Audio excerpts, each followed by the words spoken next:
Warga, selamat siang. Selamat datang di diskusi publik yang diadakan oleh Kontras dengan tajuk menyoal daerah otonomi baru, benarkah untuk menyelesaikan masalah di Papua.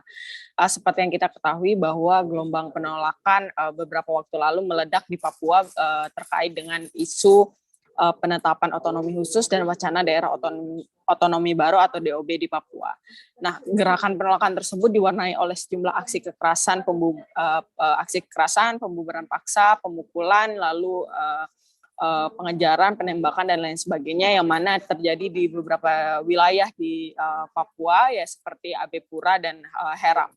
Nah, jika ditelisik ke belakang, sebenarnya gelombang penolakan orang asli Papua terhadap DOB tidak hanya terjadi pada tahun 2022 ini saja atau tahun 2021 lalu, tetapi sudah sejak tahun 1999. Nah, kita lihat bahwa sebenarnya penolakan masyarakat Papua terhadap daerah otonomi baru berangkat dari proses perumusan yang tidak partisipatif, sebab orang asli Papua tidak pernah diajak untuk berbincang serius mengenai wacana DOB itu sendiri. Nah, selain itu DOB juga berpotensi menimbulkan rasa tidak aman, sebab adanya kekhawatiran akan diterjunkan kembali sejumlah aparat keamanan yang dapat meningkatkan terjadinya berbagai pelanggaran hak asasi manusia di Papua. Seperti yang kita ketahui bahwa ketika menyelesaikan masalah di Papua, seringkali pemerintah justru melakukan pendekatan keamanan, yang mana akan kita bahas nanti lebih jauh bagaimana sebenarnya solusi yang dihadirkan pemerintah dalam menyelesaikan masalah di Papua. Nah, atas dasar adanya kemungkinan dampak negatif terhadap penetapan DOB itu sendiri atau diberlakukannya DOB bagi masyarakat Papua. Nah, untuk mengetahui lebih lanjut mengenai topik tersebut, Kontras akhirnya berinisiatif untuk menyelenggarakan diskusi publik membahas mengenai daerah otonomi baru, apakah benar untuk menyelesaikan masalah di Papua. Nah, hari ini sudah ada bersama kita beberapa narasumber yang akan membahas secara menyeluruh mengenai dampak pro kontra terhadap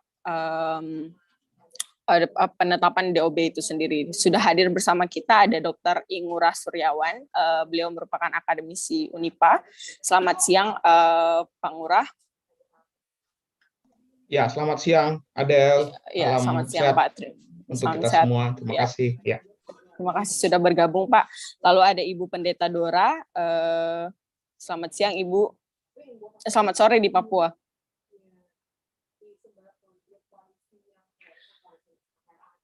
Iya, sore Mbak Adel. Iya, selamat sore. Lalu ada Bang Haris Azhar. Selamat siang, Bang Haris. Selamat siang dan selamat sore juga buat pemirsa. Baik, terima kasih. Baik teman-teman sekalian, baik yang hadir di ruangan Zoom maupun di YouTube, kita akan memulai diskusi kita dengan penyampaian penjelasan dari Bapak Ngurah Suryawan, yang mana Pak Ngurah dapat menjelaskan mengenai penentuan DOB dari sudut pandang akademik dan apakah benar dengan adanya DOB ini dapat menyelesaikan atau merupakan solusi dari pemerintah dalam menyelesaikan masalah di Papua. Kepada Pak Ngurah, waktu dan layar saya persilahkan. Oke, terima kasih Adel atas kesempatannya, dan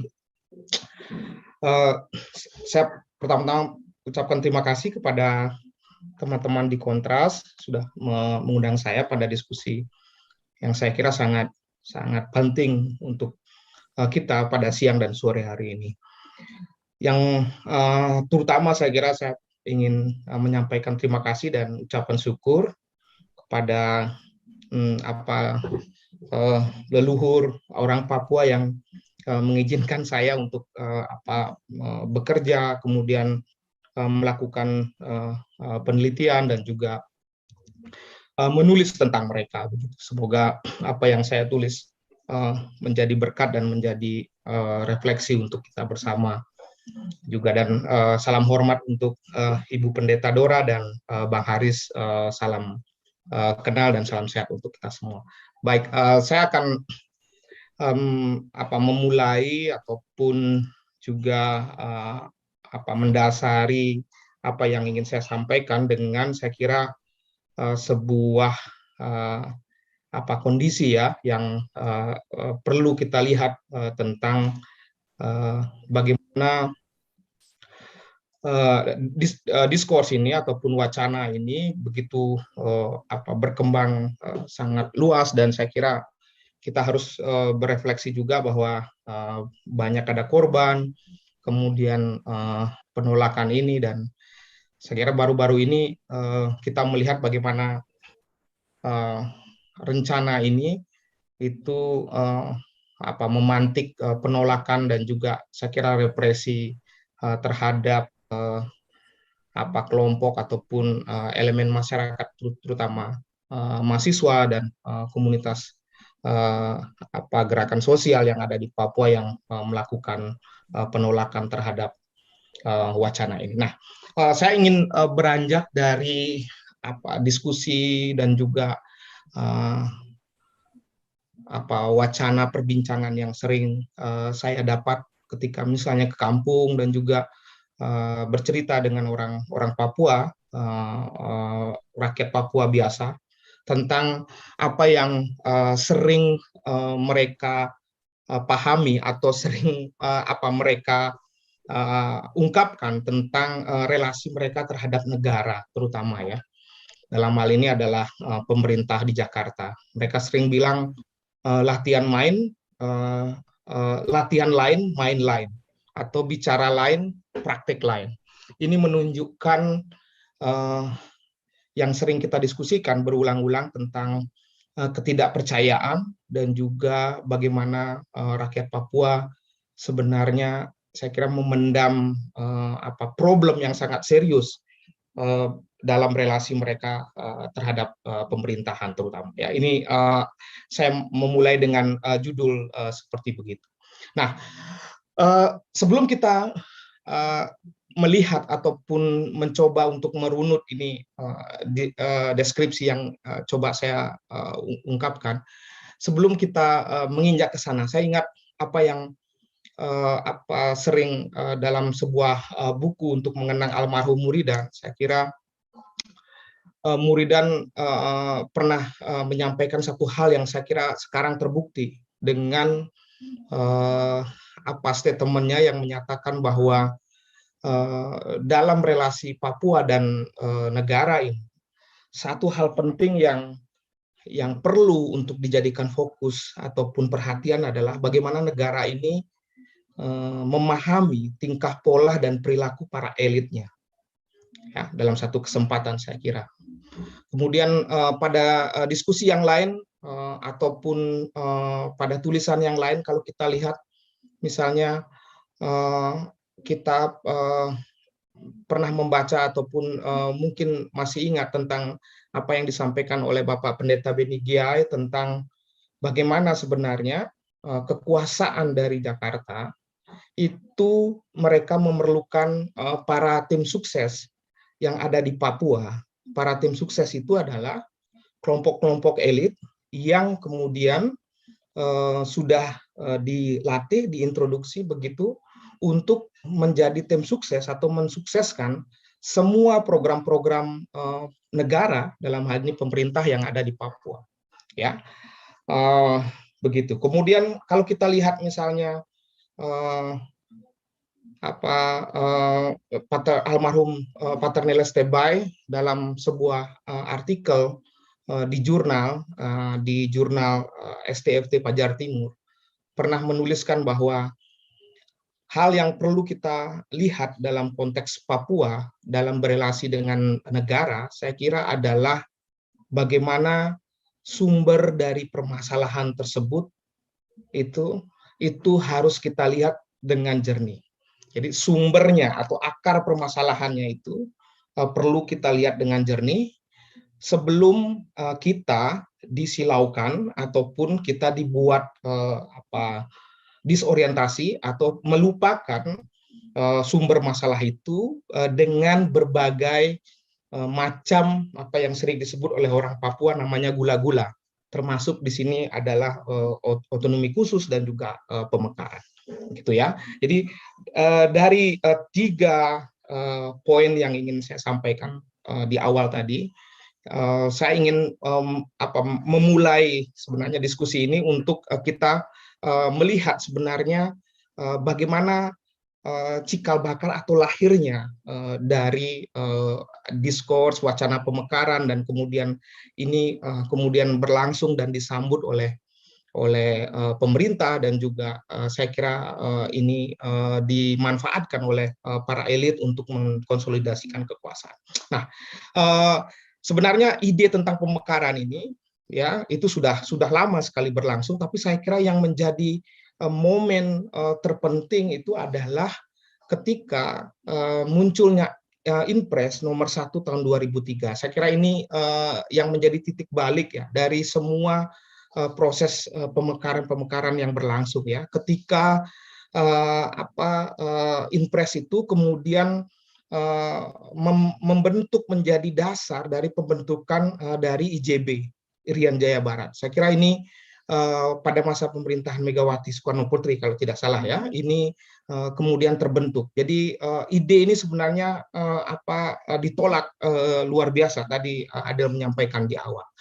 Tapi kita kemudian melihat bagaimana Provinsi Irian Jaya Barat yang sekarang menjadi Papua Barat itu kemudian diresmikan dengan pejabat gubernurnya, yaitu Abraham Octavianus Artarori almarhum ya, pada Kamis 6 Februari 2003. Nah, cikal bakal ini perlu saya ungkapkan untuk kemudian menjadi pintu masuk dari tawaran-tawaran pemekaran yang hadir sekarang ya, bagai jamur di musim hujan begitu ya. Sekarang ada 3 provinsi yang dimekarkan, kemudian kalau kita lihat misalnya di beberapa grup WhatsApp sekarang muncul keinginan untuk Papua Barat Daya untuk memekarkan, untuk mengajukan pemekaran lagi. Tapi saya ingin memulai dari sana, bahwa cikal bakal ini adalah dari terbentuknya ataupun instruksi Presiden pada saat itu pada tahun 2003 tentang pembentukan Provinsi Irian Jaya Barat. Nah, kalau kita lihat misalnya merunut kencangnya wacana pemekaran yang kita lihat sekarang, itu saya kira perlu dilihat pemantiknya, saya kira adalah kasus rasisme pada Agustus 2021, yang kalau kemudian kita lihat ya menimbulkan kerusuhan dan lain sebagainya di hampir seluruh wilayah di Papua, kota-kota besar ya, menurut saya di Papua, Manokwari, Jayapura, kemudian Timika dan lain sebagainya, Wamena. Dan kemudian kita tahu bersama bahwa setelah itu ada pertemuan 61 tokoh Papua yang kemudian meminta pemekaran dan kemudian membangun istana presiden di Papua dan lain-lain sebagainya begitu ya. Dan kemudian setelah itu kita melihat bagaimana revisi dari Undang-Undang Otsus ini ya, dan menjadi Undang-Undang Otsus nomor 2 tahun 2021, dan konsolidasi pemekaran pun dimulai pada saat itu. Ini saya kira sebuah genealogi atau pembuka yang ingin saya sampaikan untuk menjadi background dari diskusi kita. Nah, mengapa kemudian diskusi ini menjadi sangat penting menurut saya adalah kalau teman-teman misalnya yang menekuni studi tentang hukum, regulasi dan lain sebagainya, jika saya tidak salah, itu ada salah satu pasal yang kemudian menjadi poin yang sangat krusial saya kira. Beberapa media sempat menurunkan liputan tentang ini, yaitu tentang bagaimana daerah pemekaran itu bisa dilaksanakan ya. Jika sebelumnya misalnya atas persetujuan dari MRP dan DPRP itu pada Undang-Undang Otsus nomor 21 tahun 2001, namun pada revisi Undang-Undang Otsus tahun 2021 dia kemudian mengubah pasal 76 yang sebelumnya terdiri dari 1 ayat menjadi 5 ayat. Dan ini menjadi persoalan. Kemudian ayat yang kedua ternyata di sana menyebutkan bahwa pemerintah dan DPR itu dapat melakukan pemekaran daerah, ya, untuk dengan alasan mempercepat pemerataan pembangunan dan lain sebagainya, begitu ya, tanpa kemudian melalui persetujuan, saya kira, dari MRP. Nah, saya kira prosesnya sekarang sedang berjalan dan MRP melakukan gugatan terhadap hal ini. Tapi pada sisi lain, saya kira ketika gugatan berjalan, kita melihat sekarang wacana pemekaran daerah masih terus diungkapkan. Nah, saya cukilkan satu kutipan yang saya kira menurut saya sangat penting bagi saya, sangat penting dari hasil penelitian lapangan saya tentang bagaimana sebenarnya logika dari para elit, ya, dalam mengusulkan ataupun mendorong pemekaran daerah tersebut, ya. Nah, ini salah satu hal yang menurut saya sangat penting untuk kita ketahui, bahwa ternyata mereka menginginkan bahwa perbedaan suku itu juga harus diiringi dengan perbedaan wilayah administrasi. Jadi logika mereka adalah bahwa biar satu suku mengurus satu wilayah administrasi sendiri. Jadi dipecah saja masing-masing suku agar terorganisir dengan baik, homogen, dan kepentingan mereka juga jadi terurus dengan baik jika seragam. Jadi jika kita misalnya melihat apa yang kemudian terjadi adalah akan terjadi, saya kira, tuntutan pemekaran yang akan terus terjadi dengan logika seperti ini yang disampaikan oleh para elit. Nah, apa yang kemudian terjadi seturut dengan logika tersebut? Saya kira akomodasi dalam perekrutan aparatur sipil negara, birokrasi pemerintahan itu akan berlangsung masif, dan itu mencerminkan suku-suku yang ada, ya. Dan ini saya kira terjadi di mana-mana ketika misalnya ruang untuk menjadi ASN itu menjadi salah satu incaran utama pada para generasi muda, karena logika pemekaran ini. Kemudian provinsi itu harus mendapat dukungan dari seluruh suku, kemudian para pegawainya itu harus berasal dari suku tersebut. Kemudian saya kira yang terpenting adalah satu hal yang kita lihat adalah bagaimana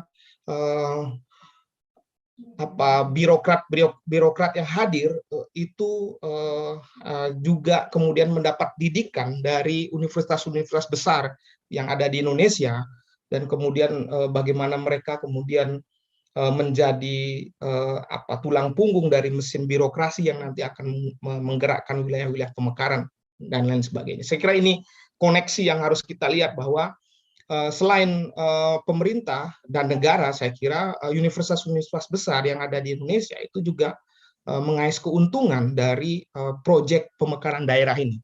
Ya, kita tahu bersama misalnya naskah akademik dan juga logika legitimasi akademik ini ya sering dilakukan oleh universitas-universitas besar di Indonesia, ya, termasuk juga universitas-universitas yang ada di Papua, saya kira, untuk memberikan legitimasi akademik bahwa pemekaran kabupaten dan pemekaran provinsi ini memenuhi syarat secara akademik. Tapi kita lihat apa yang sebenarnya terjadi. Nah, bagi saya memperhatikan terbentuknya elit salah satunya itu menjadi hal yang sangat penting, saya kira. Selain beberapa ketakutan ataupun misalnya implikasi-implikasi yang lain yang kemudian muncul dari pemekaran daerah. Saya kira satu tulisan lama dari Sipri Dale tentang apa yang sebenarnya ditakutkan oleh rakyat Papua dengan hadirnya pemekaran itu sangat jelas, ya, memberikan landscape ataupun gambaran apa yang terjadi, ya. Misalnya migrasi, kemudian juga masuknya misalnya aparat keamanan, eksploitasi sumber daya alam dan lain sebagainya. Saya kira itu memberikan kita pemahaman ataupun peta sebenarnya apa yang menjadi ketakutan dari orang Papua dengan hadirnya pemekaran. Tapi coba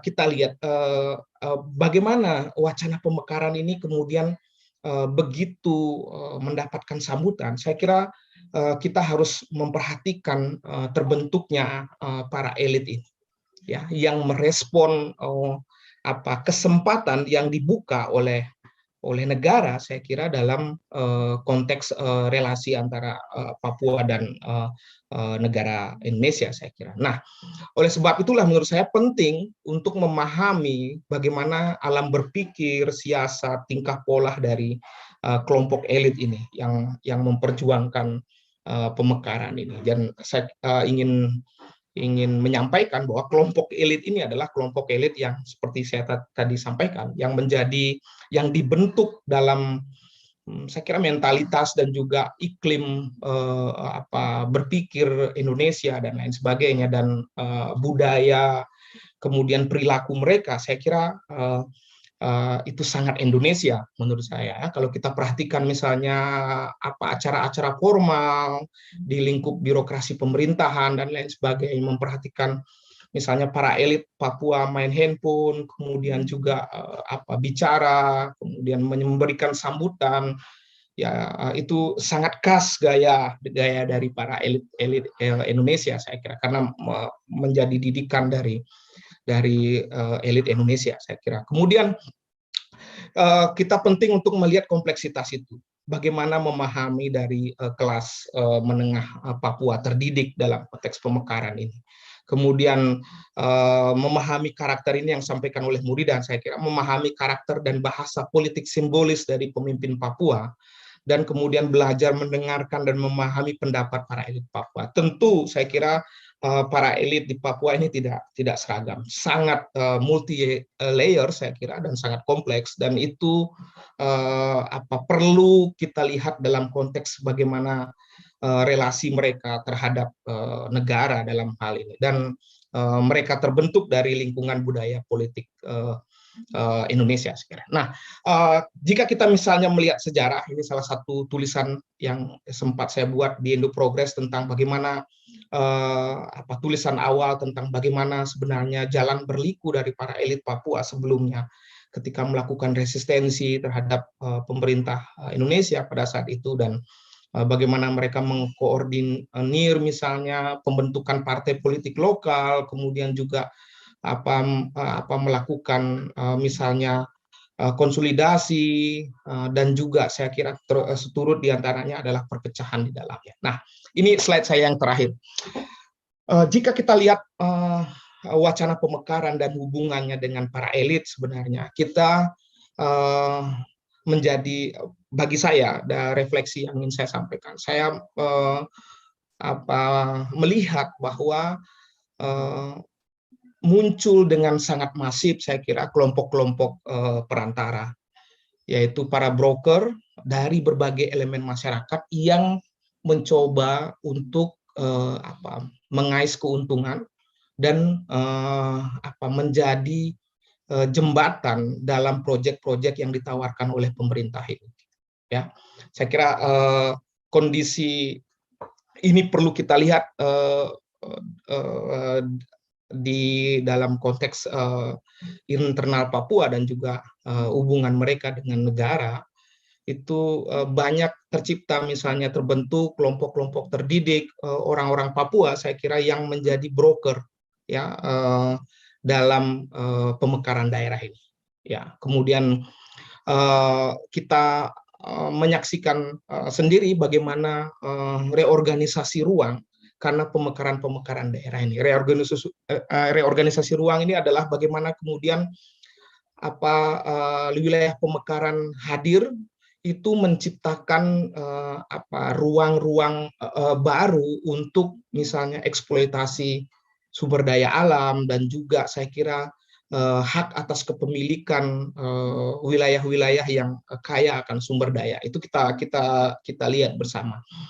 Kemudian berikutnya adalah kita melihat bagaimana terjadi di kampung-kampung itu yang mereka bicarakan itu bukan, saya kira bukan apakah daerah mereka mekar nanti kemudian akan menjadi provinsi atau kabupaten baru dan lain sebagainya, tapi saya kira yang penting untuk kita lihat adalah bagaimana uang-uang itu masuk ke kampung dan kemudian mempengaruhi pola berpikir masyarakat di kampung. Ya, jadi kita menyaksikan sebenarnya bagaimana kampung-kampung di Papua itu kemudian difinansialisasi, dianggap sebagai kampung yang kemudian diberikan uang dan kemudian uang itulah yang kemudian menyelesaikan persoalan kemiskinan dan lain sebagainya. Jadi saya kira urusannya adalah bukan urusan pemekaran, tapi adalah urusan bagaimana pelayanan publik dan kemudian bagaimana proses penggunaan anggaran yang transparan dan lain sebagainya itu berlangsung di wilayah-wilayah kampung dan wilayah-wilayah lain yang ada di Papua, saya kira. Ya, ini saya kira kehadiran pelayanan publik dan lain sebagainya itu yang menjadi persoalan mendasar, saya kira. Nah, kemudian konteks itu kemudian menyebabkan bagaimana saya kira ketergantungan dan penghancuran dari inisiatif atau prakarsa yang terjadi di kampung, saya kira. Ini konteks yang menurut saya lebih penting untuk diciptakan, dan dalam konteks ini saya kira pelayanan pemerintahan tidak hadir dalam beberapa wilayah yang ada di tanah Papua, saya kira. Dan kalau kita lihat misalnya yang kemudian terjadi, saya kira adalah terbukanya wilayah-wilayah ataupun organisasi reorganisasi ruang yang baru yang kemudian menimbulkan ataupun menciptakan eksploitasi sumber daya alam. Ya, ini saya kira nyata terjadi. Ya, pengalaman daerah-daerah pemekaran itu menjadi sumber ataupun wilayah konflik, baik itu karena konflik bersenjata maupun saya kira adalah konflik akibat misalnya investasi ataupun masuknya transnasional corporation yang masuk kemudian menyingkirkan masyarakat ataupun komunitas lokal yang ada di Papua. Jadi konteks besar itu saya kira perlu kita dudukkan secara bersama-sama, dan seperti yang sering saya sampaikan bahwa rakyat Papua sebenarnya kalau kita menggumuli apa yang terjadi, apa yang mereka rasakan, saya kira pada beberapa kesempatan selalu menolak dan juga mengembalikan Otsus, dan mereka menuntut untuk berlangsungnya evaluasi total terhadap otonomi khusus tersebut, karena saya kira kita harus mengakui secara jujur bahwa praktik-praktik korupsi dan juga saya kira pelayanan publik yang tidak baik di beberapa daerah, saya kira menjadi hal yang harus diungkapkan, pendidikan dan lain sebagainya. Itu satu hal. Kemudian hal yang lain saya kira adalah bahwa kita perlu, menurut saya perlu melakukan evaluasi terhadap daerah-daerah pemekaran yang sudah ada. Saya kira tidak semua saya kira menjadi permasalahan, tapi kita harus melihat bagaimana kondisi-kondisi di daerah pemekaran yang terjadi sebelumnya. Ya, selain persoalan anggaran saya kira dan lain sebagainya, dana Otsus dan saya kira, tapi kita lihat menurut saya yang lebih mendasar adalah bagaimana nasib dari orang Papua di daerah pemekaran tersebut. Saya kira itu yang penting untuk kita lihat dalam konteks besar, bagaimana pemekaran ini sering disampaikan sebagai afirmasi dan mendekatkan rentang kendali pemerintahan dan lain sebagainya. Tapi kita lupa bahwa pemekaran daerah juga akan membuka ruang yang seluas-luasnya untuk misalnya masuknya berbagai apa macam investasi, kemudian migrasi dan lain sebagainya. Jadi saya kira perlu hingga hari ini saya kira belum pernah ada argumen-argumen yang menyebutkan bahwa bagaimana sebenarnya nasib rakyat Papua di daerah orang asli Papua, khususnya di daerah pemekaran tersebut. Ya, jadi yang selalu diungkapkan saya kira adalah persoalan regulasi, teknikalisasi, ya, teknokrat tentang bagaimana mengurus uang dan lain sebagainya, bagaimana janji untuk pelayanan publik dan lain sebagainya. Tapi sebelum mengarah ke sana, saya kira kita perlu mendengar dan juga menghadirkan dalam narasi dan data tentang bagaimana sebenarnya nasib rakyat Papua di daerah-daerah pemekaran tersebut. Ya, ini saya kira selalu menjadi pergumulan, dan saya kira pergumulan ini selalu akan menurut saya harus diungkapkan dan harus didengar oleh para elit dan pengambil kebijakan di Jakarta, menurut saya, agar tidak memaksakan kehendak untuk melakukan proses pemekaran yang tadi disampaikan tanpa partisipasi, kemudian tanpa evaluasi otsus, misalnya tanpa evaluasi di daerah-daerah pemekaran yang sudah disetujui sebelumnya di Papua. Jadi saya kira itu yang menurut saya perlu didiskusikan ataupun perlu dibuka kepada publik agar rakyat Papua dan kita seluruhnya di negara ini memahami apakah masih penting ataukah ada hal lain yang perlu kita lakukan untuk alternatif. Jadi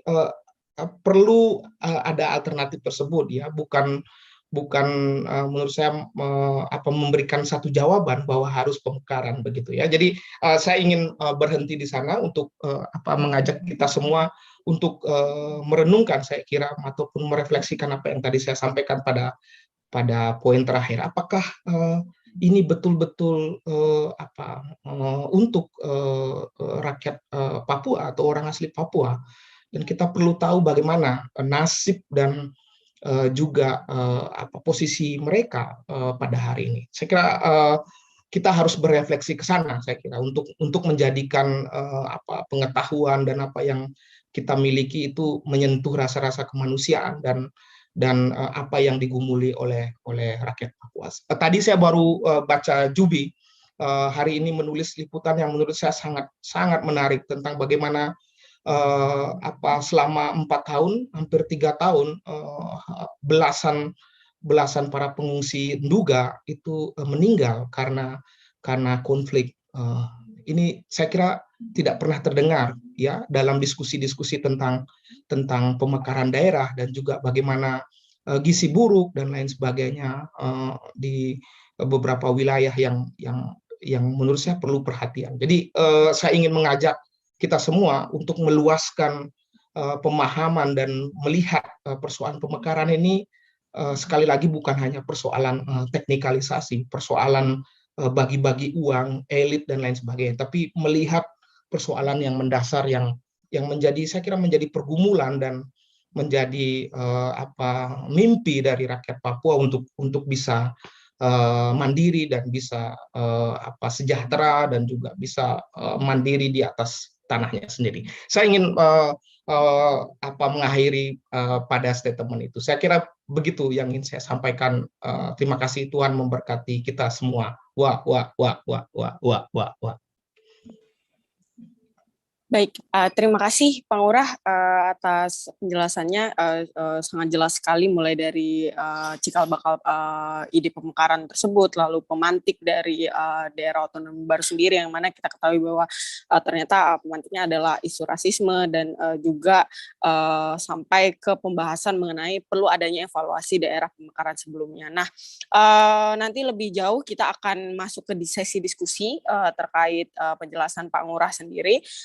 bagi teman-teman yang ingin bertanya bisa langsung bertanya di kolom komentar di YouTube ataupun di Zoom secara langsung, dipersilakan.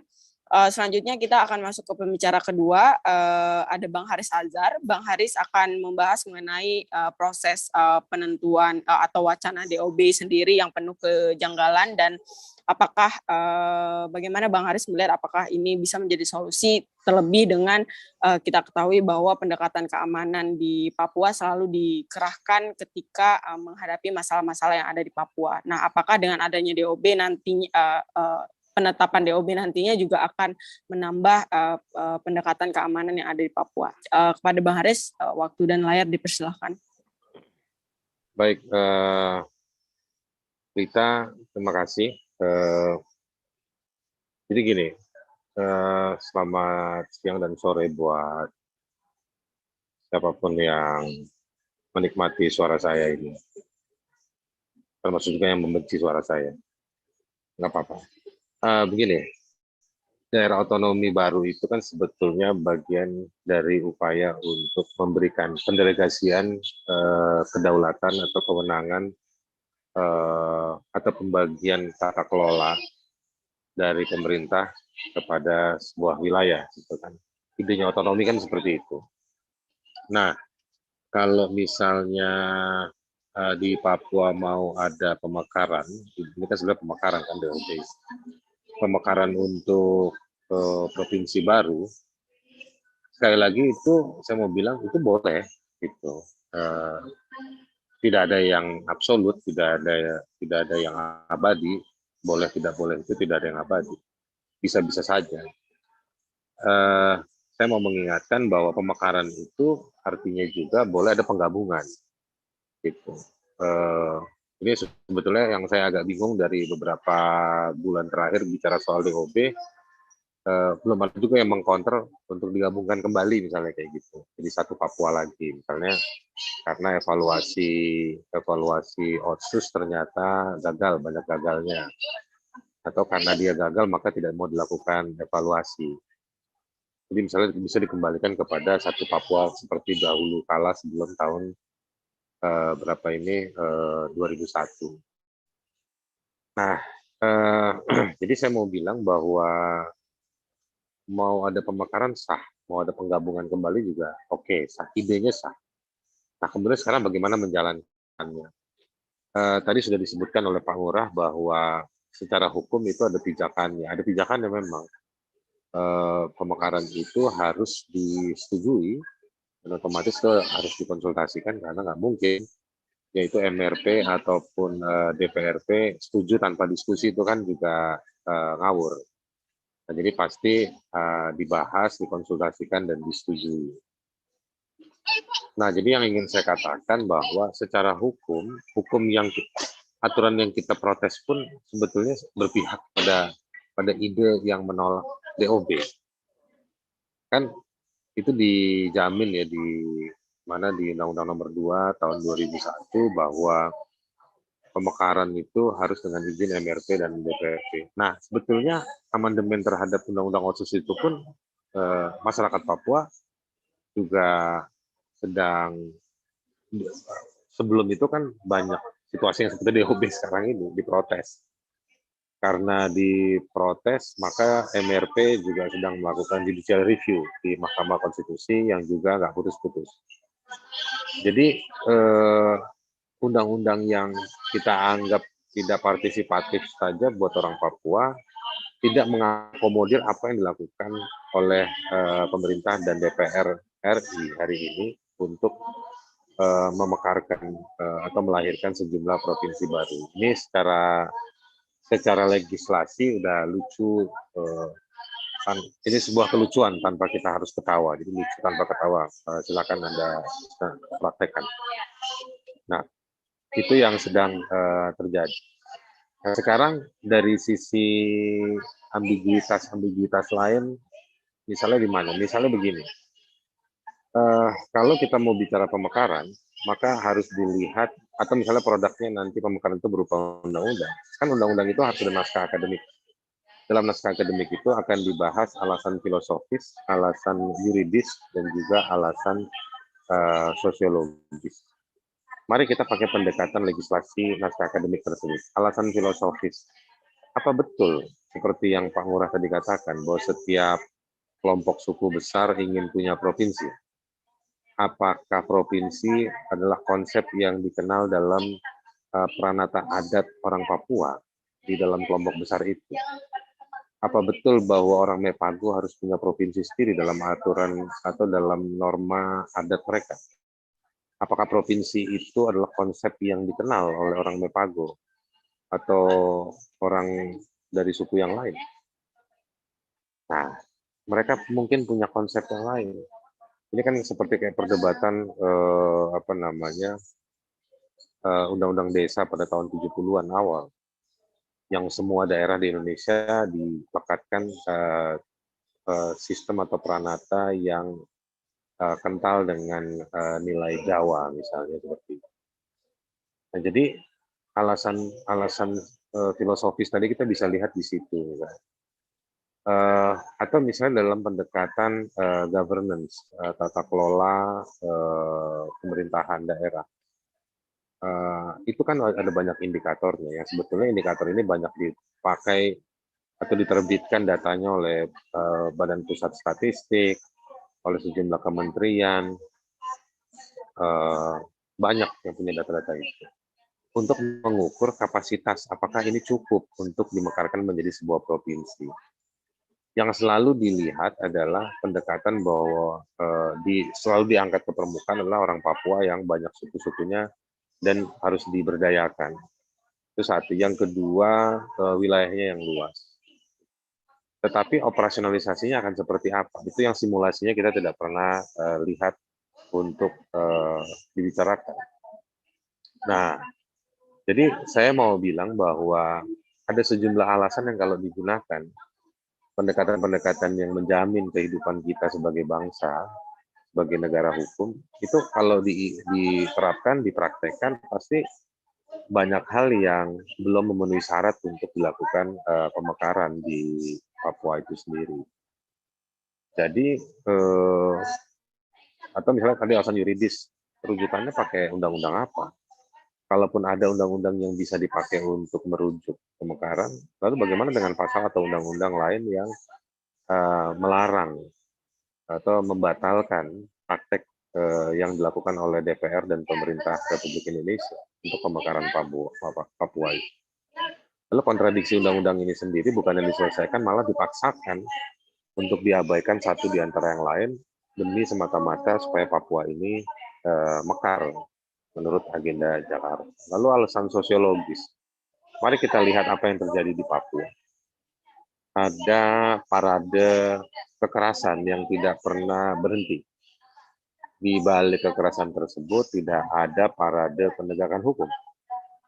Penegakan hukum justru menjadi bagian dari bab praktek kekerasan karena penegakan hukum menjadi judul dalam praktek kekerasan. Jadi kekerasan adalah praktek dan substansi dari penegakan hukum. Jadi penegakan hukum dalam arti yang sebenarnya itu tidak ada. Kalaupun ada, dia diskriminatif terhadap orang Papua, terutama mereka yang secara antropologis disebut sebagai orang Papua. Jadi ini sebetulnya kebijakan yang memang diskriminatif terjadi. Nah, sampai di situ saya ingin mengatakan bahwa DOB itu tidak patut, bisa ada bukti-bukti yang lain, tapi sementara saya mau bilang bahwa DOB ini tidak patut, bahkan dia sebetulnya lebih menggambarkan keinginan Jakarta untuk terus memaksakan, mengokupasi, memperpanjang penguasaan monopoli terhadap Papua. Sebenarnya energi negara itu harusnya dilematkan kepada tugas-tugas untuk menghentikan praktek kekerasan, memulihkan para korban, lalu memperbaiki kualitas orang asli Papua. Itu yang harusnya saya sebenarnya menunggu undang-undang itu, undang-undang untuk pemulihan martabat orang Papua. Maksudnya itu yang dibikin undang-undang. Nah, apa yang kemudian mungkin terjadi atau apa sebenarnya agenda di balik undang-undang DOB nanti ini? DOB ini saya pikir cara untuk makin melemahkan Papua, karena nanti akan muncul beberapa provinsi baru, dan dari provinsi-provinsi baru itu nanti ada kebutuhan banyak, ada banyak kebutuhan struktur di dalam pemerintahan daerah yang saya meyakini bahwa kapasitas dari sisi kualitas maupun dari sisi kuantitas itu tidak akan mencukupi dari sisi sumber daya manusia, dan akhirnya yang mengisi adalah orang-orang non asli Papua. Nah, sampai di situ maka kebijakan-kebijakan yang tidak memperhatikan sisi antropologi kesejahteraan keadilan orang Papua maka akan terlewatkan, apalagi kalau di level pemerintahan daerah tingkat 2 punya ketakutan secara mentalitas atau secara psikologis kepada aturan-aturan pusat, dan ini juga karena pemerintah pusat juga semakin otoriter ya, misalnya dalam undang-undang omnibus semua kewenangan itu ada di pusat. Jadi sebetulnya ini adalah praktek kepanjangan tangan dari undang-undang omnibus untuk penguasaan Papua lebih jauh, yang mereka membutuhkan kantor-kantor cabang lah. Kalau kita lihat undang-undang omnibus itu kan sebetulnya arahnya adalah eksploitasi sumber daya alam di Indonesia, dan yang masih kosong itu menurut saya kalau dibandingkan Jawa, Sumatera, Kalimantan, Sulawesi, hari ini yang kosong itu kan Maluku, NTT, dan juga Papua. Nah, jadi dibutuhkan instrumen berupa institusionalisasi struktur untuk menjadi kepanjangan tangan dari praktek pemerintah yang menjalankan agenda omnibus. Nah, itulah kebutuhan DOB itu di sana. Apakah ada untungnya buat orang Papua? Ya ada. Untuk mereka, kesempatan mereka menjadi gubernur jadi lebih banyak. Ya mungkin juga wakil gubernur dan juga nanti bupati dan lain-lain. Tetapi itu tidak akan seimbang dengan ketidaksiapan atau kerusakan yang mungkin terjadi dalam praktek provinsi-provinsi yang baru. Nah, saya fair aja, mungkin kalau mau dimekarkan satu provinsi baru mungkin boleh, misalnya kayak ini mungkin kalau saya ngomong gini juga orang-orang yang menolak di daerah itu juga protes, tapi biarlah menjadi kontroversial, misalnya Papua Selatan misalnya dijadiin provinsi satu dulu. Jadi nggak langsung langsung semuanya. Yang saya dengar hari-hari ini banyak yang ini mau ikut provinsi ini nggak cocok, ada mau pindah provinsi lain. Jadi saya pikir ini udah kayak makan di rumah makan Padang gitu kan. Pakai sayur ini cocok kalau tambah telur, tapi telur kalau ditambah sayur yang itu kayaknya jadi masuk angin, nanti takutnya kentut-kentut. Oke, kalau gitu kita jangan pakai telur, kita pakai daging aja dan tahu. Dan begitu juga. Nah, jadi saya pikir ada banyak hal yang prioritas yang harus dilakukan. Saya malah mendorong adanya undang-undang pemulihan Papua.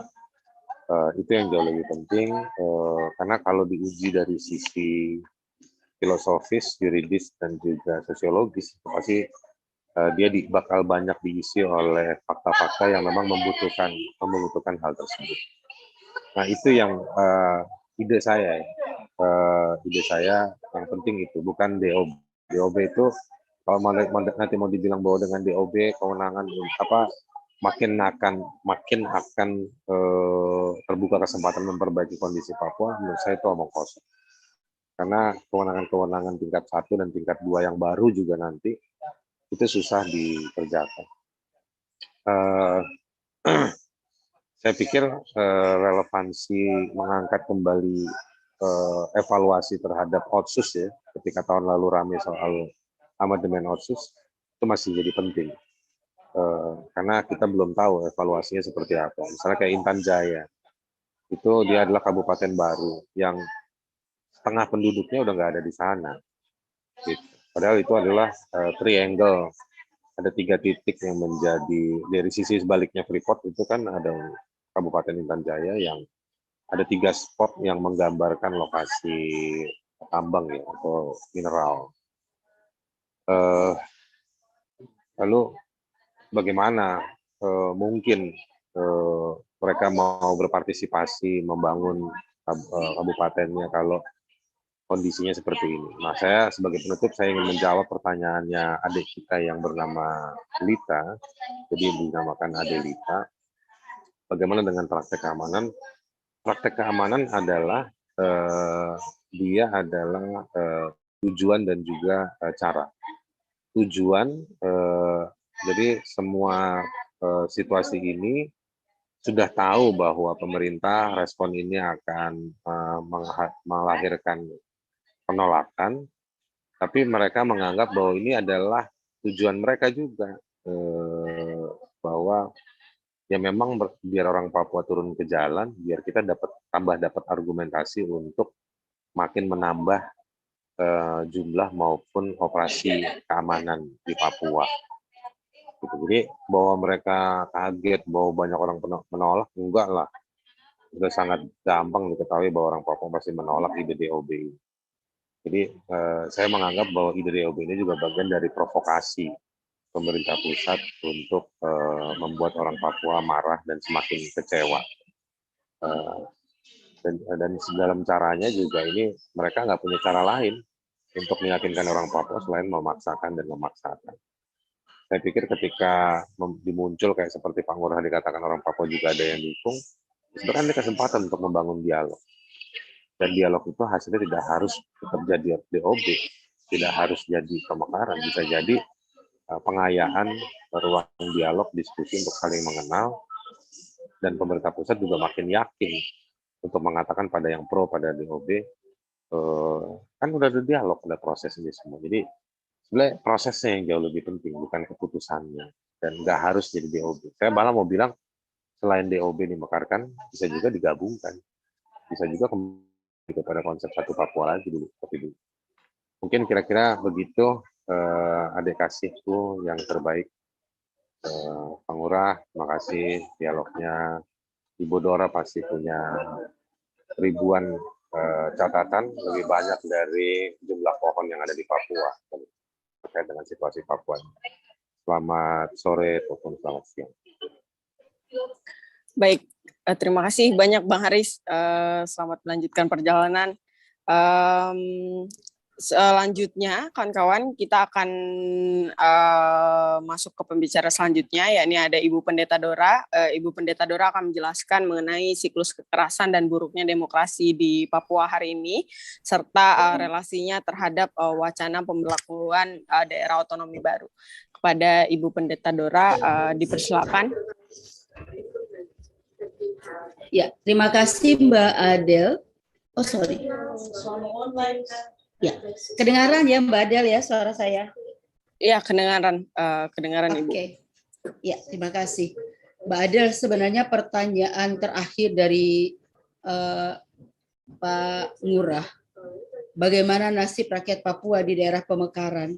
Itu sebuah pertanyaan penting. Saya mau memberikan catatan sebelumnya dari apa yang disampaikan oleh Pak Ngurah. Dan sebenarnya bagi saya itulah sebenarnya, bagi saya OTSUS adalah bagian yang juga membawa orang Papua menjadi terpecah-pecah.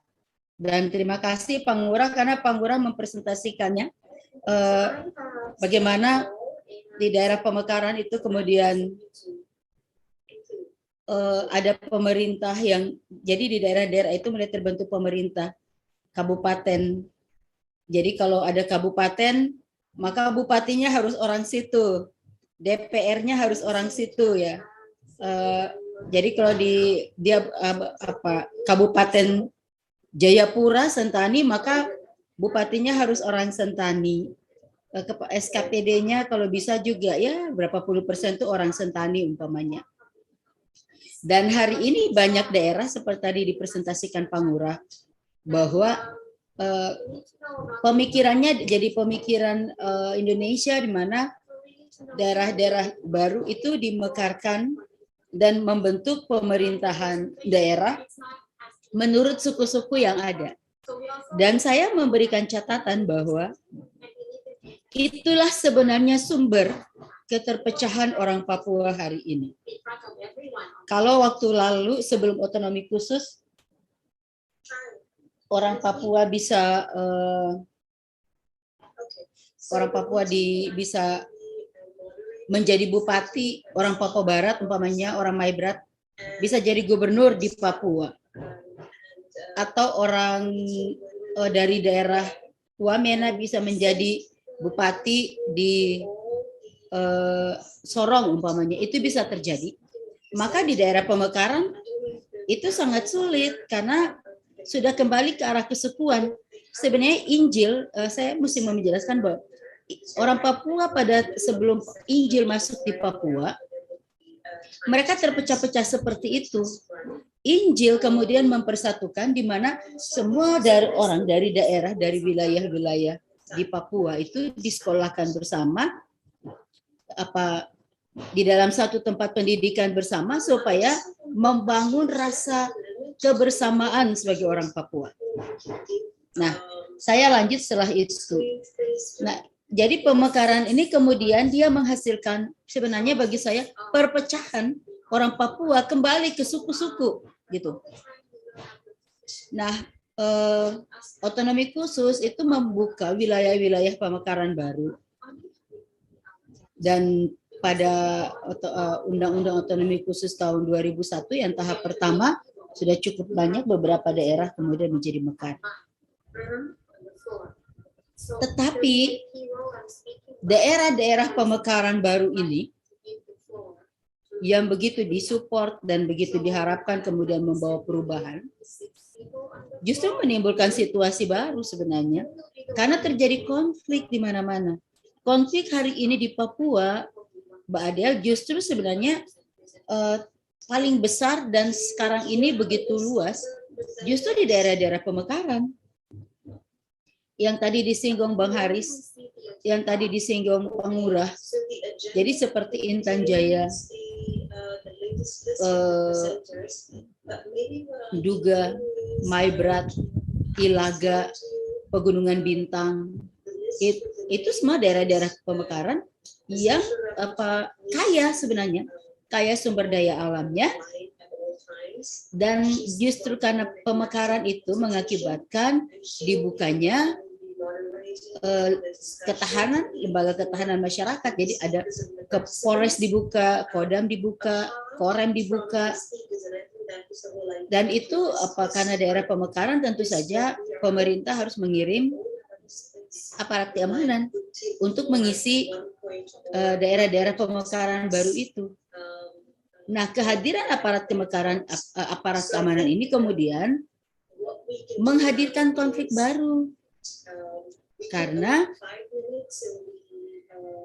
daerah pemekaran yang fasilitasnya belum disiapkan itu mengakibatkan fasilitas umum seperti sekolah, seperti daerah-daerah pemukiman masyarakat yang cukup luas itu digunakan menjadi pusat komando, kemudian menjadi markas-markas TNI dan kepolisian yang akhirnya mengorbankan masyarakat. Pada daerah-daerah pemekaran itu terjadi. Contohnya di Intan Jaya. Intan Jaya sekolah itu menjadi tempat markas aparat TNI. Dan karena itu akhirnya sejak 2018 anak-anak sekolah, Mbak, 2019 ya. Anak-anak sekolah itu sudah tidak sekolah sampai hari ini. Gitu. Intan Jaya pun demikian. Masalahnya sama. Orang harus mengungsi keluar dan pendidikan tidak berjalan, kesehatan fasilitas kesehatan kemudian tidak berfungsi dan para pekerjanya harus keluar karena soal keamanan, tetapi masyarakat juga keluar. Juga di Maibrat dan sebagainya. Ilaga, Bintang, Puncak Jaya. Daerah-daerah pemekaran di gunung dan juga di Sorong, Kabupaten Maibrat dan sekitarnya, itu mengalami situasi itu dan inilah daerah-daerah pemekaran. konflik terjadi di mana-mana. Dan masyarakat harus keluar. Lalu kemudian terjadi perlawanan dari masyarakat yang kita sebut sebagai organisasi Papua Merdeka, yang merasa bahwa bagi saya sebenarnya mereka juga peduli kenapa sampai rakyat harus keluar. Jadi sebenarnya kekerasan itu terjadi bukan juga karena salah bahwa ada organisasi Papua Merdeka di sana, tetapi karena rakyat keluar sebab hadirnya aparat-aparat TNI dan kepolisian yang menggunakan fasilitas-fasilitas rakyat, dan rakyat merasa terancam karena mereka ke kebun harus lapor diri, apapun yang dikerjakan juga harus diketahui oleh aparat dan sebagainya. Nah, ini lalu kemudian terjadi pembunuhan, terjadi saling penembakan antara aparat dan masyarakat sipil dan sebagainya yang mengakibatkan konflik yang terus terjadi di Papua sampai hari ini. Dan ini tidak teratasi. Sampai hari ini belum teratasi. Karena itu kalau kita bicara tentang pemekaran daerah otonomi baru lagi yang pada otonomi khusus jilid 2 ini kemudian diusulkan oleh elit-elit politik. Akan ada Papua Barat, Papua Selatan, akan ada Papua Barat Daya dan sebagainya. Berapa besar sih orang Papua gitu di Papua hari ini dengan pemekaran itu? Nah, jumlah orang Papua yang sedikit dan pemekaran daerah itu harus berlangsung, maka tentu saja kita membutuhkan banyak tenaga, banyak pekerja sumber yang harus bekerja daerah-daerah otonomi baru harus datang dari luar. Yang harus diambil dari luar bukan lagi orang Papua. Dan ini menimbulkan persaingan. Orang Papua belum disiapkan secara khusus untuk bagaimana mereka menghadapi perkembangan pemekaran, menghadapi situasi Papua ke depan. Sumber daya Papua sendiri belum dipersiapkan dengan baik. Dan kemudian kita menghadapi pemekaran yang hari ini juga diminta oleh banyak elit politik untuk pemekaran harus jalan. Pemekaran ini untuk siapa? Untuk orang Papua atau bukan? Kayak gitu. Ini kan pertanyaan kita hari ini. Dan saya setuju dengan pertanyaan Pak Ngurah. Bagaimana nasib rakyat Papua yang tidak dipersiapkan untuk pemekaran ini? Bagaimana nasib mereka? Apa yang pemerintah Indonesia kemudian pikirkan? Nah, sebenarnya solusinya kan gampang saja. Solusinya adalah pemerintah Indonesia tidak mendengar. Tadi saya juga ikuti dari presentasi dari Pak Ngurah.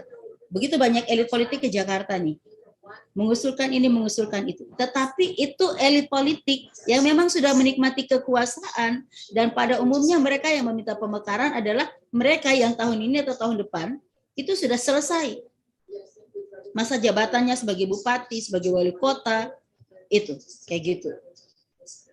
Nah, mereka kemudian minta pemekaran supaya kemudian daerah-daerah baru itu bisa diisi lagi kan. Tetapi untuk siapa? Nah, harusnya pemerintah Indonesia mendengar MRP itu kan sebenarnya wakil rakyat. Mengapa kita tidak menunggu hasil akhir daripada keputusan Mahkamah Konstitusi untuk permohonan MRP untuk menerima otsus jilid itu atau tidak, pemekaran atau tidak. Tetapi Mbak Adel dan teman-teman, hari ini kan konflik itu menjadi besar karena di Papua kemudian orang Papua dipecahkan menjadi mendukung pemekaran dan menolak pemekaran. Elit politik akan berhadapan dengan rakyat. MRP berhadapan dengan elit politik. Jadi justru angin adu domba atau saya mau bilang divide et impera itu terjadi hari ini di Papua. Antara orang Papua sendiri yang mendukung pemekaran dan tidak mendukung pemekaran, tetapi antara Jakarta dan orang Papua. Di dalam MRP sendiri sebagai lembaga yang mewakili orang asli Papua yang didukung oleh OTS, kemudian juga mengalami keterpecahan gitu. Jadi potensi konflik itu semakin besar. Sementara ruang untuk kami, untuk orang Papua sendiri, untuk mengatakan ruang demokrasi itu ditutup oleh pemerintah. Hari ini luar biasa, ditutup, benar-benar ditutup. Artinya pemerintah Indonesia menutup telinganya pun menutup hatinya untuk mendengarkan suara rakyat di sini untuk mengatakan tolak. Tadi Mbak Adel juga sudah menyampaikan bagaimana gerakan begitu banyak orang di Papua untuk menolak pemekaran. Tetapi kan jalan terus dan negara kemudian melakukan tindakan representatif, kemudian penangkapan. Begitu orang kumpul langsung diserang gitu, langsung ditangkap dan sebagainya. Jadi dibungkam, negara secara sistematis membungkam suara rakyat untuk menolak. Dan sebenarnya negara sendiri melanggar undang-undang.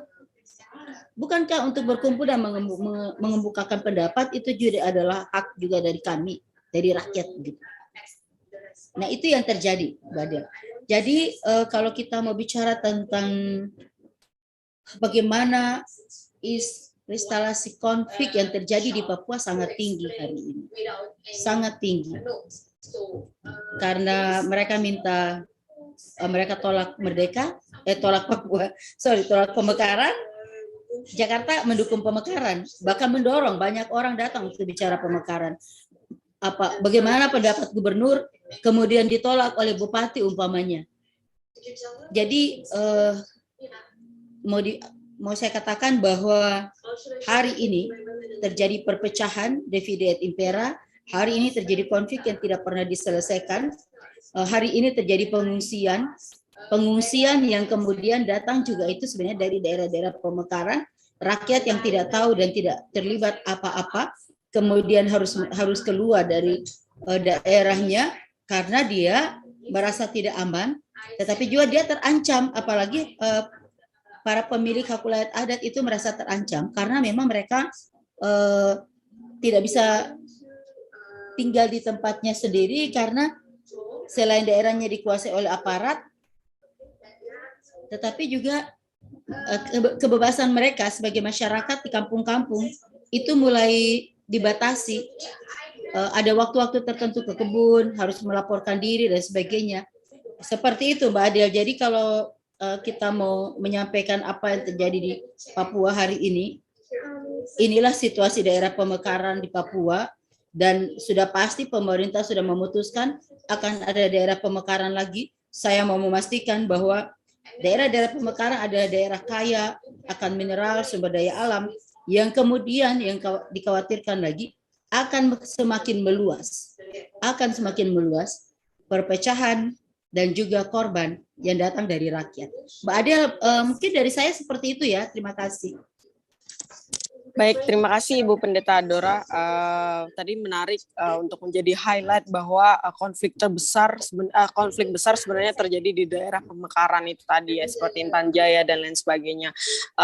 Sebenarnya teman-teman kita masih ada 2 pembicara lagi, tapi masih belum bergabung hingga saat ini karena kendala koneksi dan juga kendala yang lain, yaitu Pak Timotius Murib dari Ketua MRP dan juga Bang Ronald dari PGI Biro Papua yang masih belum bergabung. Jadi sementara jika teman-teman di kanal YouTube mempunyai pertanyaan bisa menyampaikan pertanyaannya di kolom chat.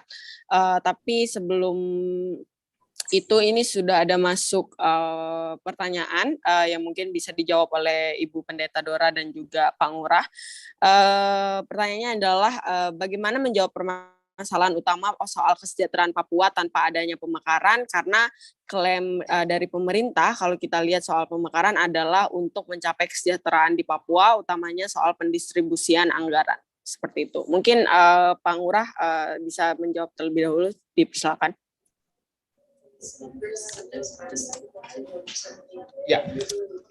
Ya, saya kira yang selalu menjadi wacana besar ya, wacana arus utama saya kira, dan ini dikonsumsi saya kira oleh orang-orang yang berada di luar Papua, terutama di media mainstream yang ada di nasional ya, di Jakarta, tentang bagaimana pemekaran ini akan memperpendek rentang kendali, kemudian juga kesejahteraan, kemudian juga bagaimana ini juga diusulkan oleh para orang Papua yang ingin kesejahteraan dan lain sebagainya, begitu ya. Ini kan wacana ini yang sering kita dengar, kita konsumsi, tapi saya coba mengajak kita semua untuk ya mencoba untuk melihat informasi yang alternatif, begitu ya. Alternatif dalam arti adalah informasi yang langsung dari misalnya media yang ada di Papua, dan juga saya kira integritas dan juga kapasitasnya apa kita ketahui bersama, misalnya ya beberapa media yang Jubi misalnya, Suara Papua dan lain sebagainya, yang saya kira yang melakukan liputan-liputan yang menurut saya sangat baik ya, sangat baik ya, langsung dari lapangan.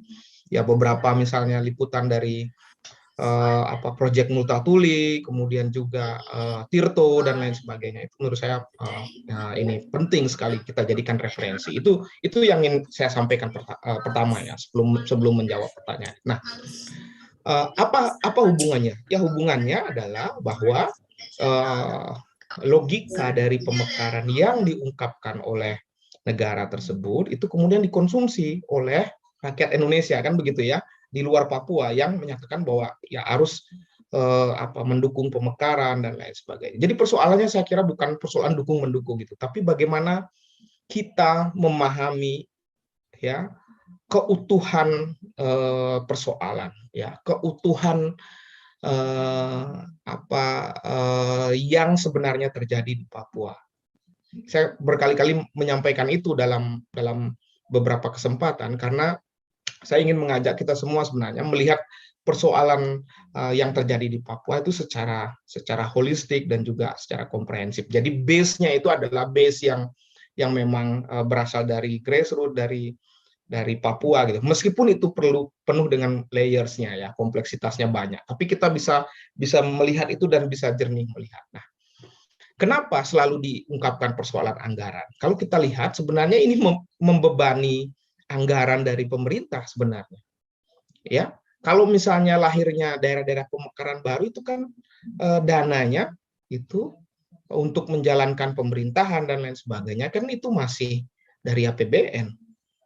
Saya kira ya. Jadi logika misalnya untuk distribusi anggaran itu menurut saya adalah logika yang sangat salah kaprah, karena itu justru akan membebani negara dengan lahirnya pemekaran. Jadi patut dipertanyakan sebenarnya ya, selain persoalan anggaran itu apa motif dibalik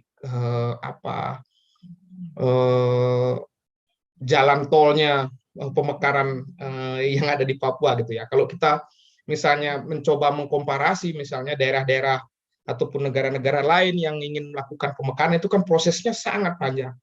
Ya, sangat panjang, kemudian penuh misalnya dengan pertimbangan, kajian, mendengarkan aspirasi dari masyarakat dan lain sebagainya. Tapi pemekaran di Papua ini sangat jalur bebas hambatan gitu. Jadi jangan salah jika orang mempertanyakan hal itu. Itu yang pertama. Kemudian yang kedua, saya kira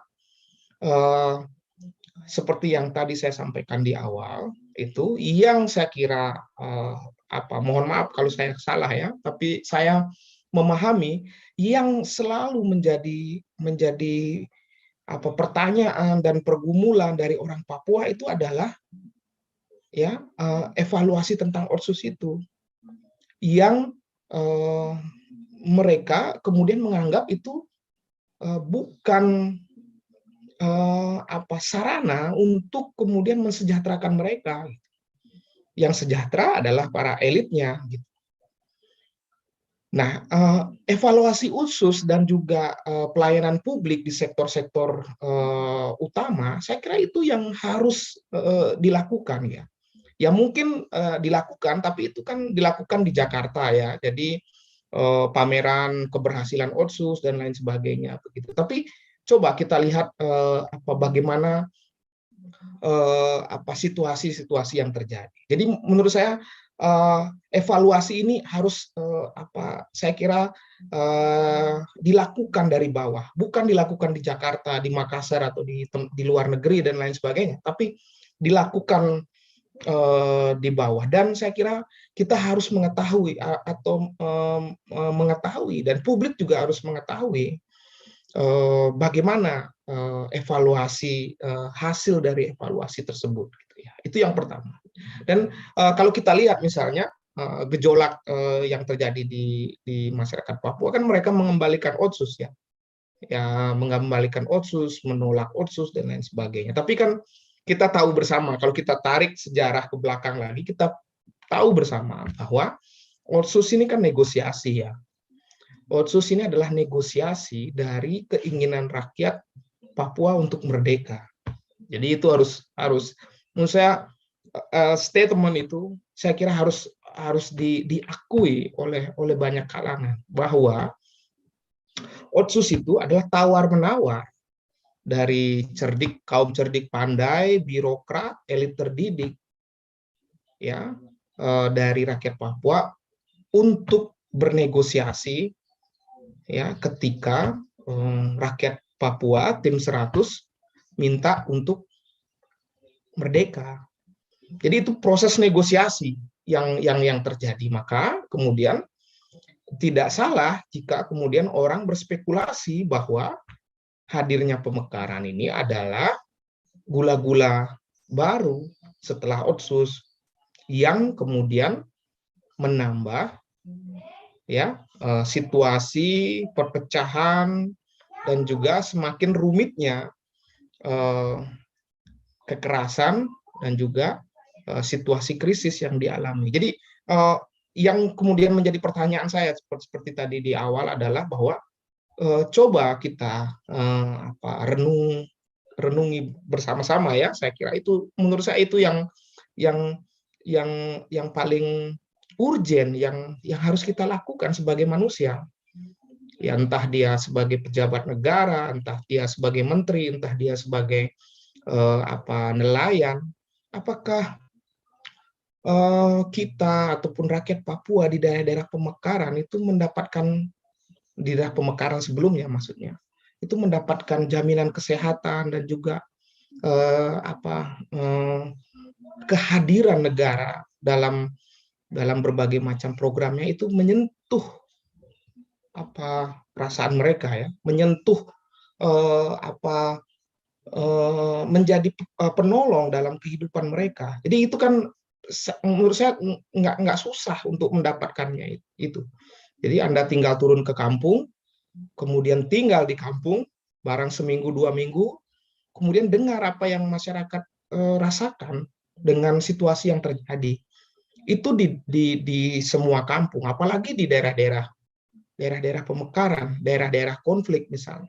Tadi saya sampaikan liputan Jubi, saya ingin sampaikan liputan Jubi yang membuat saya sangat-sangat tersentuh ya, tentang bagaimana hampir tiga tahun belasan pengungsi hidup, kemudian belasan pengungsi meninggal dan hampir saya kira ratusan. Jadi itu tidak pernah. Jadi saya ingin ya ini mengajak diskusi kita untuk lebih tidak politiking ya, tapi juga mencoba untuk melihat persoalan ini secara lebih luas tentang bagaimana ya tujuan kita akan sama ya, untuk bagaimana melihat rakyat Papua berdaulat dengan kemandirian yang mereka punya, mereka hidup dengan bahagia dan juga hidup secara mandiri ya dan lain sebagainya gitu. Tapi kadang-kadang ya mohon maaf ya, kadang-kadang kita membohongi diri kita sendiri demi tujuan-tujuan pragmatis dan juga tujuan-tujuan politik dan uang dan lain sebagainya ya. Jadi kita seperti begitu. Jadi saya ingin menyampaikan hal itu saja. Terima kasih Adel. Baik, terima kasih Pak Lurah. Pendeta Dora mungkin mau menjawab juga, dipersilakan Ibu. Ya, ada.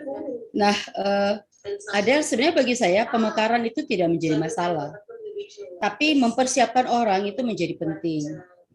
Nah, kemudian bagusnya sebenarnya pemekaran itu kan mulai dari kampung, distrik, sehingga masyarakat itu menjadi kuat. kekuatan ekonomi, fasilitas yang betul-betul menopang itu bisa jalan. Itu dulu harus dipersiapkan. Artinya orang Papua betul-betul harus sudah mampu bersaing, supaya dia kemudian menjadi tuan di negeri sendiri, seperti yang selama dia diharapkan itu sudah jadi gitu. Tetapi yang terjadi kan sebenarnya justru tidak dipersiapkan sama sekali. Lalu tiba-tiba pemekaran itu datang. Oke, saya setuju bupati-bupati ya, gubernur minta pemekaran. Tapi berapa banyak orang Papua yang sudah pandai, yang sudah hebat, yang kemudian menduduki posisi-posisi itu, posisi-posisi jabatan-jabatan itu. Lalu kalau pemekaran itu terjadi, tadi saya sampaikan berapa banyak orang Papua kan. Lalu untuk memenuhi kriteria pemekaran itu, menambahkan orangnya dari mana gitu. Orang Papua kalau cuma 1 juta lebih, 2 juta, lalu kita kemudian punya sekitar sekian belas kabupaten baru, kemudian punya 3 atau 4 provinsi baru, menambahkan orang untuk mengisi semua itu dari mana gitu. Karena tidak semua orang Papua itu bisa dipindahkan ke sana karena sedikit saja gitu. Jadi harusnya kan pemerintah Indonesia mempertimbangkan hal ini dengan baik. Panggilan untuk pemerintah Indonesia hari ini sangat penting adalah oke, akan ada pemekaran. Kalau gitu target, ini kan anak-anak Papua banyak nih dipulangkan nih. Dari Selandia Baru, dari Amerika, dari mana-mana, karena tidak ada biaya. Mereka ini yang kemudian dipersiapkan untuk akan jadi pemimpin nih di Papua nih. Mereka saja dipulangkan gitu, anak-anak yang punya kemampuan yang kemudian besok akan menjadi pemimpin. Lalu mereka itu juga kalau mau dibagi ke provinsi-provinsi dan kabupaten itu sangat sedikit. Maka solusi yang terjadi pastinya adalah bahwa akan ada transmigrasi, akan ada migrasi dari daerah-daerah lain di Indonesia ke Papua. Itu pasti. Itu sebagai alternatif untuk mengisi kekosongan-kekosongan di dalam daerah pemekaran yang baru. Nah, kemudian akan terjadi konflik lagi di sini. Karena orang Papua akan mengatakan, kenapa orang-orang dari luar? Mengapa kami tidak diambil? Kenapa kami tidak dilibatkan? Dan hari ini pun ada orang Papua tidak dilibatkan untuk bicara soal pemekaran. Sebab pada waktu mereka bilang mereka tolak, kan pemerintah belum jawab, mengapa kamu tolak? Kamu punya alasan tolak apa? Kan nggak ada. Tapi begitu bilang kita tolak, langsung aparat turun. Begitu katakan tolak, aparat turun. Penangkapan. Nah itu kan yang terjadi. Itu tidak ada solusi. Karena itu untuk kontras sendiri, saya sebenarnya mau mengajak untuk harus ada solusi. Dan solusi untuk kontras, untuk apa disampaikan kepada pemerintah adalah dengar suara rakyat. Kalau memang mereka tolak, pasti ada alasannya. Kalau gitu kasih kesempatan mereka bicara. Alasannya apa? Mereka terima. Oke. Kalau mereka dengan senang hati hari ini terima, maka pasti mereka sudah merasakan kesejahteraan. Hari ini sampai data selain Jubi yang tadi sampaikan Pak Ngurah, hari ini data tingkat nasional kemiskinan, keterbelakangan soal pendidikan, kita Papua paling rendah. Otsus sudah 20 tahun loh. Tapi Papua masih jadi daerah. Papua Barat, 2 provinsi besar yang pemekaran ini menjadi daerah termiskin di Indonesia. Indikatornya apa? Pemekaran. Siapa yang akan ditolong? Jadi kalau mau mengatakan bahwa itu kesejahteraan, benar. Pemekaran supaya semakin luas kesejahteraan, dana dikirim, penguatan dilakukan, benar. Itu benar menurut mereka yang memikirkan bahwa pemekaran itu membawa kesejahteraan. Tetapi situasi hari ini menjadi pertanyaan, apakah benar daerah otonomi khusus dalam membawa kesejahteraan? Berapa persen sih kesejahteraannya? apakah benar pemekaran ini kemudian membawa kedamaian kepada rakyat? Toh saat ini yang terjadi adalah konflik. Jadi mari berikanlah uang-uang yang untuk pemekaran, yang mendukung pemekaran itu, kembangkan, memajukan rakyat, buka kesempatan lebih banyak untuk orang Papua, kemudahan untuk orang Papua, bayar studi anak-anak Papua yang ada di luar negeri, supaya mereka datang, mereka menjadi tuan di negeri sendiri, bukan dipulangkan karena tidak ada dana. Bagaimana orang studi nggak ada dana, tapi pemekaran dananya besar, gila. Adel, kayak gitu kayaknya nih jawaban saya, Adel. Terima kasih. Baik, terima kasih Ibu Pendeta Dora atas jawabannya. Baik, kawan-kawan, kita sudah berada di ujung diskusi, waktunya sudah mencapai akhir. Sepertinya dua pembicara lainnya memang tidak dapat bergabung karena terkendala dengan koneksi, jadinya mungkin kita akan menutup diskusi kita kali ini. Terima kasih untuk Pak Ngurah dan Ibu Pendeta Dora atas waktunya. Penting tadi saya highlight pernyataan dari Pak Ngurah bahwa untuk melihat wacana pemekaran ataupun wacana DOB ini sendiri penting untuk dilihat secara luas, yang semata-mata tujuannya hanya untuk rakyat orang asli Papua sendiri. Dan juga selain itu Pendeta Dora juga mengatakan bahwa pendekatan yang harus dilakukan adalah pendekatan dialog, mendengarkan suara-suara orang asli Papua yang menolak ataupun mendengarkan setidaknya apa alasan yang menjadi penolakan dari wacana-wacana yang digulirkan oleh pemerintah atas kebijakannya di Papua itu sendiri, seperti itu. Terima kasih sekali lagi Ibu Pendeta Dora dan Pak Ngurah atas waktunya. Sampai bertemu lagi di lain kesempatan. Semoga kita bersama-sama mengawal isu ini dan juga bisa menemukan titik terang dari permasalahan yang ada di Papua. Terima kasih. Selamat sore dan sampai bertemu lagi di diskusi publik kontras selanjutnya. Terima kasih. Selamat sore Adel, Ibu Pendeta. Tuhan berkati. Pak Ngurah, selamat sore. Terima kasih. Tuhan berkati. Tuhan berkati. Ya.